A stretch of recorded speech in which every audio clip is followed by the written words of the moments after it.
നമുക്കറിയാം ദേശീയഗാന വിവാദം അതിങ്ങനെ കത്തിപ്പടരുകയാണ്. ആ വേദിയിൽ നമ്മുടെ പാലോട് രവി തെറ്റായി സമരാഗ്നി വേദിയിൽ നമ്മുടെ ദേശീയഗാനം തെറ്റായി ആലപിച്ചിപ്പോൾ എയറിലായിരിക്കുകയാണ്. വല്ലാത്ത കഷ്ടമാണല്ലേ. കേസെടുക്കണമെന്ന ആവശ്യവുമായി എതിരാളികളൊക്കെ പോലീസിനെ സമീപിച്ചിട്ടുണ്ട്. ഇപ്പോൾ KPCC സമരാഗ്നി യാത്രയുടെ സമാപന സമ്മേളനത്തിലാണ് പാലോട് രവി ദേശീയഗാനം തെറ്റായി ആലപിച്ചത്. ടി സിദ്ദിഖൊക്കെ ഇടപെട്ടു ആ സമയത്ത്. അതുകൊണ്ടാണ് വലിയ രീതിയിൽ അങ്ങ് തെറ്റിക്കാതെ ഒരു ഇടപെടലൊക്കെ ഉണ്ടായി ആ രീതിയിൽ അങ്ങ് പോയത്. അതെന്തായാലും കാര്യമായി. അമൽ തേനമറമ്പിലായിരിക്കും നമുക്ക് വിവരങ്ങൾ നൽകുക. അതിന് മുൻപ് ആ ഗാനം ഒന്ന് കേൾക്കാം. മംഗളദായക ജയ ഹേ. ഒരു മിനിറ്റ്, അവിടെ CD ഇടൂ.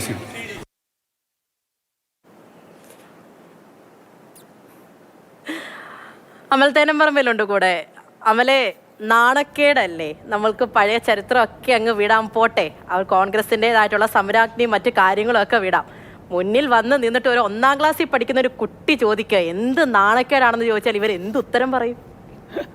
ആ പരിപാടിക്കിടയ്ക്ക് ഒരുപാട് അബദ്ധങ്ങൾ ഉണ്ടായിരുന്നു. പക്ഷേ ഏറ്റവും ഒടുവിൽ ജനഗണമന പാടി പിരിയുന്ന സമയത്ത് പോലും പിരിയാൻ നിൽക്കുന്നതിന് തൊട്ട് മുൻപാണ് അപ്പോഴാണ് ഇത്തരമൊരു സംഭവം ഉണ്ടാകുന്നത്. ദേശീയഗാനം പാടി തുടങ്ങി. പാടേണ്ട ആവശ്യമുണ്ടായിരുന്നില്ല, അവിടെ CD ഒക്കെ ഉണ്ടായിരുന്നു. ആ CD ഇടാനുള്ള അവസരമൊന്നും കൊടുത്തില്ല.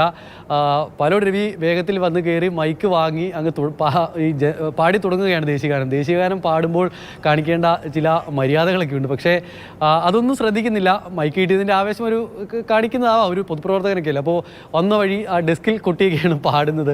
അത് കണ്ടപ്പോൾ തന്നെ കയ്യിൽ നിന്ന് പോയി എന്ന് തോന്നി. പക്ഷേ അതിനുശേഷം പാടി വരികൾ തെറ്റിക്കുന്നു. വരികൾ തെറ്റിക്കുമ്പോൾ ഞെട്ടിത്തെരിച്ച് സിദ്ദിഖ് നിൽക്കുകയാണ്. പെട്ടെന്ന് തന്നെ ഒരു ഇടപെടൽ ടി സിദ്ദിഖിൻ്റെ ഭാഗത്തു നിന്നും ഉണ്ടായി. അല്ലെങ്കിൽ ഇതിൽ നിന്നും പിന്നത്തെ വരികളും പാടിപ്പോയിരുന്നുവെങ്കിൽ ഒരുപക്ഷെ ഇതിലധികം കയ്യിൽ നിന്ന് പോയേനെ. എന്തായാലും സിദ്ദിഖിൻ്റെ കൃത്യസമയത്തെ ഇടപെടൽ ആ ഫലം കണ്ടു.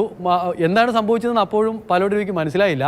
അപ്പോൾ ഇങ്ങനെ നിൽക്കുകയാണ്. തരൂർ അവിടെ നിന്ന് ഓടി വരുന്നു. ആകെ സ്റ്റേജിൽ ആകെ ഒരു ബഹളം. താഴെ ഉള്ള ആളുകളാണെങ്കിൽ വന്നിരുന്ന കോൺഗ്രസ് പ്രവർത്തകരാണെങ്കിൽ പൊട്ടിച്ചിരിക്കുകയാണ്. പെട്ടെന്ന് മറ്റൊരാൾ അവിടേക്ക് എത്തി ദേശീയഗാനം പാടി പൂർത്തീകരിച്ചു. എന്തായാലും പാലോട് രവി ഇത്തരത്തിലുള്ള പാലോട് രവി സംബന്ധിച്ച് ചർച്ചകളൊക്കെ കഴിഞ്ഞ കുറേ ദിവസങ്ങളായി വരുന്നുണ്ട്. ആ വരുന്ന ചർച്ചകൾ എന്നൊക്കെ പറയുന്നത് പാലോട് രവിയുടെ സ്വന്തം പഞ്ചായത്തിലെ ഭരണം പോയി. പാലോട് രവി രാജിവെച്ചു വാർത്ത വന്ന് അരമണിക്കൂറിൽ KPCC തള്ളി. അപ്പോൾ എല്ലാ ചാനലിലെയും വാർത്തയുടെ ഹെഡിങ് രാജിയും തള്ളലും എന്നൊക്കെയായിരുന്നു. അപ്പോൾ അങ്ങനത്തെ പരിഹാസമൊക്കെ കുറേയായി കേൾക്കേണ്ടി വരുന്നുണ്ട്. അതിനിടയിലാണ് എന്തായാലും ഇപ്പോൾ പുതിയ ഒരു പൊല്ലാപ്പ് കൂടി പിടിച്ചു വെച്ചിരിക്കുന്നത്. BJP കേസ് കൊടുത്തിട്ടുണ്ട്, പരാതി കൊടുത്തിട്ടുണ്ട്, കേസെടുക്കണമെന്ന ആവശ്യം. സാധാരണ നിലയിൽ ദേശീയഗാനത്തെ അപമാനിച്ചിട്ടുണ്ടെങ്കിൽ കേസ് എടുക്കാം എന്നുള്ളതാണ്. പക്ഷേ ഇതിപ്പോൾ നാക്കുപിഴ എന്നൊക്കെ പറഞ്ഞ് ഒഴിവാകും എന്നുള്ളതാണ് നമുക്ക് തോന്നുന്നത്. എന്തായാലും ദേശീയഗാനമെങ്കിൽ ദേശീയഗാനം എന്ന് പറഞ്ഞ് കയറിയതായിരിക്കാം. പക്ഷെ ആകപ്പാടെ കയ്യിൽ നിന്ന് പോയി. എന്നാലും ബഹുമാനം നൽകേണ്ടതാണ്. ഇങ്ങനെയൊക്കെ ആയി പോകരുതായിരുന്നു. പ്രത്യേകിച്ച് ഒരു പാർട്ടിയുടെ വേദിയൊക്കെ അല്ലേ. നാണക്കേടെന്ന് പറഞ്ഞാൽ അത്രമേൽ നാണക്കേടാണ്. ശരിയാമല്ലേ?